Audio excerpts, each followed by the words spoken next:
চন্দননাথের লেখা কবিতা বোঝালেই হতো। ত্রিশূল গেঁথে মারতে হলো অমনি করে অসুর তাকে। শুধরাতো না একটু কি মা, আটকে ঘরে রাখলে তাকে। বকতে না হয় লাল করে চোখ, খুন্তি নিয়ে ভয় দেখাতে। আমার মতো তখন কি আর ভয় পেত না অসুর তাতে।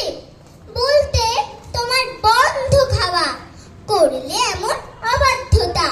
তোমার সঙ্গে দেখবে কেউই, বলবে না আর একটা কথা।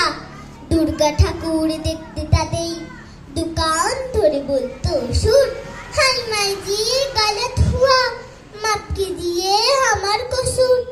শুনতো সে ঠিক তোমার কথা, বুঝিয়ে যদি করতে মানা।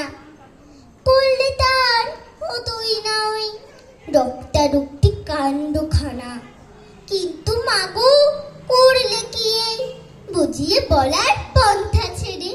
সঙ্গ দোষে গোয়ার হওয়া, অসুরটাকে ফেললে মেরে। নমস্কার।